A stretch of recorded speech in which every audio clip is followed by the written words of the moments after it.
Bien-aimés dans le Seigneur, nous sommes dans la joie aujourd'hui de célébrer ensemble la résurrection de l'agneau de Dieu, celui-là qui a été sacrifié sur la croix de l'hysope par les mains et le cœur des hommes, mais qui par le Seigneur est le sacrifice ultime pour notre délivrance et notre libération. Je suis ravie de nous accueillir dans ce temps, dans cette journée particulièrement réjouissante pour les chrétiens, les chrétiennes, les hommes, les femmes de foi qui s'identifient en la personne et en le Seigneur, notre Seigneur Jésus-Christ. Bien-aimés, dans ce jour de célébration, je nous invite tout d'abord à laisser la place à la prière et ensuite aux réjouissances. Que Dieu nous bénisse, nous soutienne et nous fortifie. Nous prions ensemble. Éternel, notre Dieu, notre bon Père, nous te bénissons, Seigneur Jésus. Nous te disons encore une fois merci de nous rassembler, Seigneur, autour de ta sainte parole. Merci, Éternel Dieu, trois fois saint, pour tout ce que tu ne cesses d'accomplir pour ton peuple.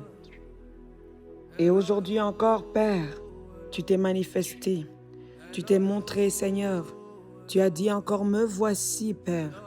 Et merci, Père éternel, de répondre encore à nos supplications, malgré nos fautes, malgré nos limites, malgré nos manquements, Seigneur, tu es là. Tu agis avec nous, tu nous aimes, tu nous bénis encore, Seigneur Dieu Tout-Puissant. Oui, car en ce jour, nous recevons particulièrement la bénédiction qui nous vient de notre Seigneur Jésus-Christ par sa résurrection. Éternel, notre Dieu, notre bon Père, oh oui, Père, nous te demandons pardon et nous nous humilions encore devant ta sainte face, afin que tu prennes pitié de nous, Père, que tu prennes pitié dans ta miséricorde, Père, de tout ce que nous avons pu, même dès ce matin, commencer à dire à quelqu'un, dans le but de le froisser, dans le but de le mettre en colère. Nous sommes au courant de cette fête que nous célébrons aujourd'hui, mais dès ce matin, nous nous sommes comportés, Seigneur, comme des gens qui ne te connaissent pas. Alors pardonne-nous, Père, dans notre ignorance et notre limite, Père éternel, et donne-nous d'entrer véritablement dans cette journée de célébration, de réjouissance, d'apporter autour de nous cette lumière que le Christ est venu déposer en nos vies, est venu déposer en nos cœurs, est venu déposer encore dans nos maisons, dans nos familles. Éternel Dieu Tout-Puissant, merci Seigneur Jésus de prendre possession de toutes choses. Merci Seigneur Jésus de venir t'installer dans ce temps du pain quotidien, de te faire connaître près de ceux-là qui ne te connaissent pas encore et de réaffirmer ton identité auprès de ceux-là qui pensent te connaître. Merci d'être avec nous Seigneur Jésus et nous de même avec toi dans le nom agissant de notre Seigneur que nous avons ensemble prié. Amen, amen, amen. Bien-aimés dans le Seigneur, je nous invite à chanter encore ensemble, à célébrer encore ensemble, car aujourd'hui est un jour de célébration. Nous célébrons quoi? Nous célébrons la résurrection de notre Seigneur Jésus-Christ. Et comme le disent certains parfois, nous célébrons l'anniversaire de cette résurrection qui renouvelle instantanément notre relation avec notre Dieu. Alors si tu n'avais pas encore eu l'occasion, bien-aimé, de célébrer, je vais t'inviter à le faire maintenant. Je vais t'inviter à le faire aujourd'hui. Ne te retiens de rien. Ne te retiens de rien. Bien-aimé dans le Seigneur, sois dans la joie, sois dans la célébration, sois dans la manifestation de la puissance de Dieu, parce que ce qu'il a promis, il le fait, il accomplit, il délivre, il se manifeste encore, il ouvre encore les portes, il ouvre encore les portes, les sépulcres, les situations. Il est toujours capable, car il est le même hier, aujourd'hui et demain. Alors, bien-aimé dans le Seigneur, qu'est-ce que tu attends pour louer l'Éternel? Est-ce que je peux appeler quelqu'un à danser? On y va. On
Voyons, bien-aimés, comment le Seigneur est bon, comment le Seigneur est grand, comment le Seigneur sait encore tendre la main, même lorsque la nôtre ne sait pas lui répondre, ne sait pas dire Seigneur, me voici, ne sait pas dire Seigneur, je te reçois dans ma vie. L'Éternel nous tend encore la main de sa miséricorde, de son amour, de sa grâce et de la vie en abondance. Alléluia. Amen, amen, amen. Bien-aimés dans le Seigneur,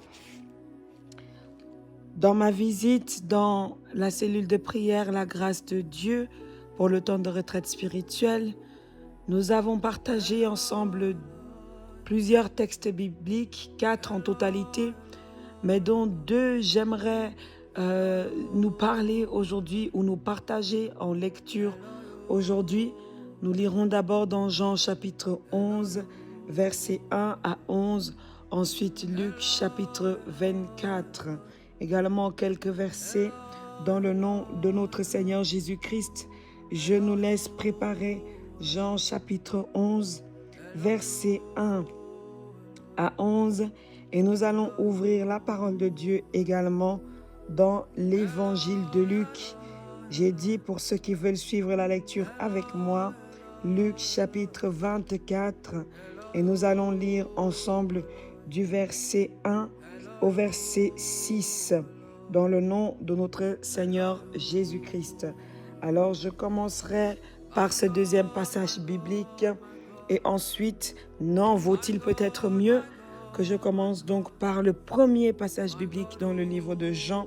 Ensuite, je lirai l'évangile selon Luc dans le chapitre 24. La Bible dit dans Jean chapitre 11, « Il y avait un homme malade, Lazare de Béthanie, village de Marie et de Marthe sa sœur. C'était cette Marie qui oignit de parfum le Seigneur et qui lui essuya les pieds avec ses cheveux. Et c'était son frère Lazare qui était malade. Les sœurs envoyèrent dire à Jésus, « Seigneur, voici celui que tu aimes est malade. » Après avoir entendu cela, Jésus dit, « Cette maladie n'est point à la mort, mais elle est pour la gloire de Dieu, afin que le Fils de Dieu soit glorifié par elle. » Or Jésus aimait Marthe et sa sœur et Lazare. Lors donc qu'il eut appris que Lazare était malade, il resta 2 jours encore dans le lieu où il était. Et il dit ensuite aux disciples, « Retournons en Judée. » Les disciples lui dirent, « Rabbi, les Juifs tout récemment cherchaient à te lapider, et tu retournes en Judée. » Jésus répondit, « N'y a-t-il pas 12 heures au jour? Si quelqu'un marche pendant le jour, il ne bronche point parce qu'il voit la lumière de ce monde. Mais si quelqu'un marche pendant la nuit, il bronche parce que la lumière n'est pas en lui. » Après ces paroles, il leur dit, « Lazare, notre ami, dort, mais je vais le réveiller. » Parole du Seigneur, nous rendons grâce à Dieu. Je partage à présent avec vous l'évangile de Luc, chapitre 24, versets 1 à 5 ou 1 à 6. Le premier jour de la semaine, elles se rendirent au sépulcre de grand matin, portant les aromates qu'elles avaient préparés. Elles trouvèrent que la pierre avait été roulée de devant le sépulcre, et étant entrées, elles ne trouvèrent pas le corps du Seigneur Jésus. Comme elles ne savaient que penser de cela, voici 2 hommes leur apparurent en habits resplendissants.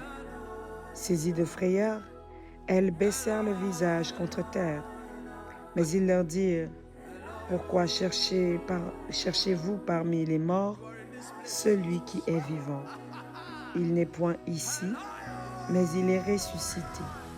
Souvenez-vous de quelle manière il vous a parlé lorsqu'il était encore en Galilée. » Parole du Seigneur, nous rendons grâce à Dieu. Bien-aimés, dans cette journée qui va clôturer notre première semaine de jeûne et de prière, la thématique qui nous accompagne aujourd'hui est l'identité, une identité restaurée. Nous parlons aujourd'hui d'une identité restaurée. Je voudrais dire à quelqu'un, qui peut se trouver dans la situation de Lazare. Si nous pouvons prendre quelque temps pour parler de cette situation de Lazare, et si quelqu'un peut dire avec moi la situation de Lazare. Que se passe-t-il dans la vie de Lazare? Lazare est un ami de Jésus. Il est aussi le frère des sœurs qui ont Jésus pour ami. Et ce sont ensemble des bons amis. Je répète, ce sont ensemble des bons amis. Pas des amis qu'on a aujourd'hui, pas des amis qu'on voit tous les jours dans sa maison, pas des amis qui sont envahissants. Ils avaient Jésus. Jésus était prophète, il était fils de Dieu. Il apportait cette lumière et il était Dieu, il est Dieu. Il est celui-là qui est descendu, n'est-ce pas, pour venir expérimenter ce que vivent les hommes, afin de pouvoir encore mieux comprendre notre situation. Alors il s'est aussi fait des amis dans son ministère. Et la Bible dit que Lazare, Marthe et Marie en faisaient partie. Au-delà de ça, la Bible nous précise que l'une des sœurs de Lazare, non pas Lazare lui-même, mais l'une des sœurs de Lazare est celle qui avait oint les pieds de Jésus, n'est-ce pas, avec le parfum, et qui essuya ses pieds avec ses cheveux. Elle a posé un acte auprès du Christ, un acte qui ne lui appartient qu'à elle. Ce n'est pas donné à tout le monde de le faire, et ce n'est pas tout le monde qui a envie de le faire, de donner du parfum et de laver les pieds du Seigneur avec ses cheveux. Je crois même que si on le fait aujourd'hui à un pasteur, il prendrait peur. Il se dirait, qui suis-je pour que tu fasses cela? C'est un acte unique, un acte pur, un acte sincère, dont Marie est la seule qui l'a posé. Aujourd'hui, nous pouvons commémorer le lavement des pieds, mais pas avec ses cheveux. Alléluia. Il y a des choses, n'est-ce pas, que ta sœur peut faire et cela te sauve la vie à toi. Parce que la Bible vient préciser que voici ce qu'elle a fait. Voici qui elle était. Au préalable, elle avait posé un acte auprès du Seigneur qui a fait que quand son frère, sa sœur, tel est malade, le Seigneur se souvienne de cet acte. Aujourd'hui, nous avons des amis qui ne savent pas poser des actions significatives dans nos vies, qui ne savent pas se comporter en tant que réels amis. Je vois des amis qui profitent des compétences des autres, des relations même fraternelles, qui profitent des compétences des autres. Or, à des moments, on a besoin véritablement d'avoir cette sœur ou ce frère qui pose un acte prophétique pour nous sauver demain, qui pose un acte prophétique qui garantit notre vie de demain, qui garantit notre transformation de demain. Tu es la sœur de ton frère, n'est-ce pas, est ton frère. À quand est-ce que nous posons ces actions pour le bien de l'autre? Et quelles sont nos actions que nous posons pour sauver nos frères, pour les épargner? Bien-aimés, bien qu'elle ne l'avait pas fait de manière consciente, la Bible prend soin ici à travers l'évangile de Jean pour nous dire que voici ce qu'elle avait fait pour que l'on se souvienne encore mieux d'elle, qu'elle n'est pas lambda. Je voudrais que l'on dise cela aussi de toi, dans cette identité, une identité restaurée. La restauration, c'est que ce n'est pas que tu n'existais pas, c'est que tu existais mais tu t'es perdu. C'est comme avoir une voiture qui est cassée, cabossée, dont, n'est-ce pas, les portières, les chaises vieillissent. La restaurer, c'est renouveler la voiture. Non pas aller en jeter une autre, mais renouveler cette voiture. Comme lorsqu'on restaure aussi une maison. Maintenant, le Seigneur veut que l'on restaure ton identité. Il t'a donné une identité. Nous avons déjà partagé le fait que tu sois connu et choisi de Dieu. Il t'a donné cette identité. Il t'a appelé, consacré, établi, prophète des nations. Tu as grandi et tu t'es oublié. Tu as grandi, tu as pris de l'âge et tu t'es même pas seulement oublié, mais écarté de la voie du Seigneur. Bien-aimé dans le Seigneur, je voudrais dire à quelqu'un que cette identité, lorsqu'elle est restaurée aujourd'hui, nous devons apprendre à prendre soin de cette restauration, de ce renouvellement. Il y a des gens qui aiment qu'on les renouvelle tous les jours, qu'on prie pour eux tous les jours, qu'on soit constamment là tous les jours. Même quand le moustique les pique, il faut être là comment tous les jours. Non, prends soin de ton corps, afin que lorsqu'il y a restauration, que ce soit vraiment significatif, qu'il y ait un véritable changement, que ce ne soit pas des changements qui sont lambda dans ton esprit. Je voudrais dire que Jésus parle ici, non pas encore dans le domaine de ce que nous aimerions entendre.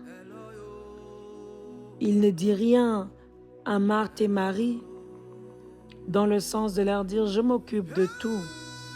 Mais il va leur dire que cette maladie n'est point à la mort, mais elle est pour que le Fils de Dieu soit glorifié.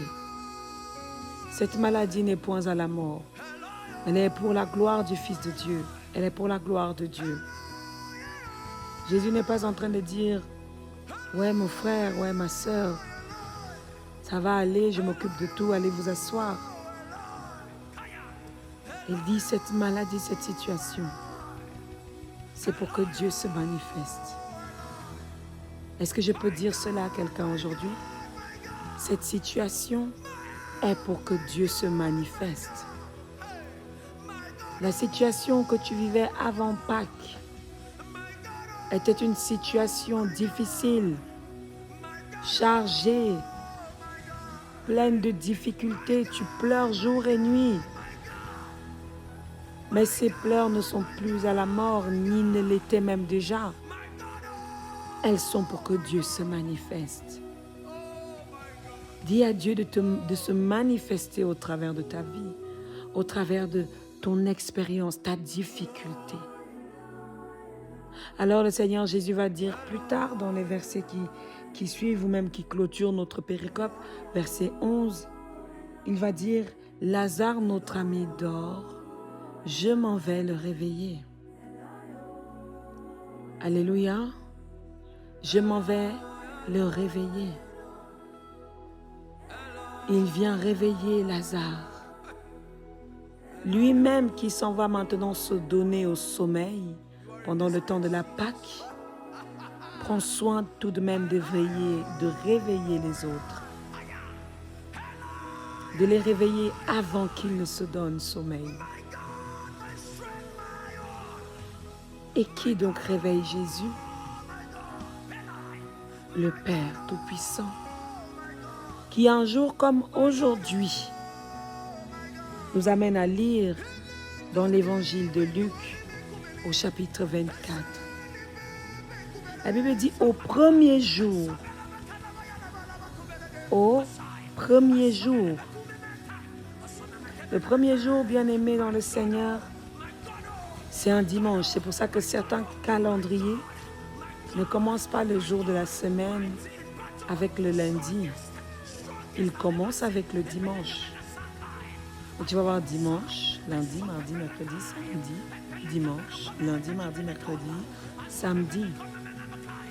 Bien-aimés dans le Seigneur, au premier jour, il se passe une chose avec de nouveau ces femmes. Ces femmes qui sont attentives au ministère, ces femmes qui sont attentives à Christ, attentives au Seigneur, que nous critiquons beaucoup aujourd'hui dans les ministères, que nous rejetons, que nous condamnons, mais ce sont ces femmes qui se lèvent afin que Dieu se manifeste encore. Ne néglige pas ta femme, parce que ses oreilles sont suffisamment aiguisées quand il s'agit de capter la fréquence du Seigneur. Et je parle bien de ta femme, pas de ta copine qui est dans les bacs-bacs. Je parle bien de celle que tu es allé épouser, que ce soit dans son village, que ce soit dans sa famille, mais dont tu as fait l'effort même. Ne les néglige pas, car elles sont attentives à l'oreille du Seigneur. Et nous continuons encore, bien-aimés, où la parole de Dieu nous dit qu'au grand matin, elles se sont rendues au tombeau. Elles ont trouvé que la pierre avait été roulée. Elles ont trouvé que la pierre avait été roulée. Alors, en ce matin de Pâques, en ce matin de célébration, la pierre qui bloquait l'identité de ta vie, l'identité de ton nom, ce matin même est roulée avec celle de Jésus. La pierre qui empêchait à ta lumière de briller ou à la lumière du Seigneur d'entrer est roulée ce matin aussi avec le Seigneur Jésus. Le Seigneur Jésus te permet d'être restauré. Même dans le passage de Lazare, dans l'évangile de Jean 11, nous verrons à partir du verset 35 au 44, que là aussi Jésus va demander à Lazare de sortir. À Lazare de sortir. Ton identité aujourd'hui te permet de sortir, de te montrer. Quand tu restaures ta voiture, n'est-ce pas, tu as envie de la rouler dans toute la ville pour que tout le monde la voie. Tu as envie de la balader, n'est-ce pas, pour que tout le monde la voie. Alors aujourd'hui aussi, lève-toi. Ne regarde pas ta vieillesse, ton âge, tes circonstances, mais fais en sorte que le Seigneur te voie dans ta santé, dans ta restauration, dans le renouvellement de ton identité, dans l'accueil du pardon et de cette restauration que tu reçois aujourd'hui. Au nom de notre Seigneur Jésus-Christ, nous avons ensemble prié, parlé et donné ce message. Père, nous te bénissons pour ce temps de Pâques. Nous célébrons ton saint nom, Père, dans le sacrifice de notre Seigneur Jésus-Christ, qui est pour nous un signe fort dans la douleur, mais aussi dans la joie, de savoir qu'il est mort, où nous étions endeuillés, mais surtout qu'il est ressuscité, comme il l'avait annoncé. Alors fais de nous, Seigneur, des véritables serviteurs et servantes, qui tendent l'oreille à tes paroles, à tes prophéties, afin que, Seigneur Dieu Tout-Puissant, lors de l'accomplissement de ce que tu dis et as prédit, que nous soyons véritablement des témoins. Nous te prions, Père éternel, pour toutes les personnes qui reçoivent ce message, afin que tu les accompagnes eux aussi, qu'ils soient fortifiés, restaurés dans leur identité, qu'ils reçoivent cette restauration de manière complète et non fictive. Seigneur, depuis la plante de leurs pieds jusqu'à leur tête, merci de les visiter par ton Saint-Esprit. Et que, Père éternel, cette restauration visite également les membres de leur famille. Que la restauration soit complète dans les liens fraternels. Que la restauration soit complète dans ton Église, Seigneur Jésus. Que la restauration soit complète dans les liens professionnels, même aussi dans les liens d'amitié.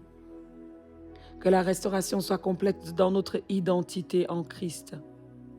Que nous sachions, Seigneur, te témoigner et parler de toi en esprit et en vérité. Que les choses de la chair, Seigneur, nous répugnent, mais que, Père éternel, conduit par ton esprit, que nous puissions surmonter toutes sortes d'épreuves et de difficultés. Merci d'être avec nous et de nous de même avec toi, dans le nom agissant et œuvrant de notre Seigneur Jésus-Christ, que nous t'avons ensemble prié. Alléluia. Amen, amen, amen, amen. Bien-aimé dans le Seigneur, j'espère et je souhaite que tu sois béni par ce message.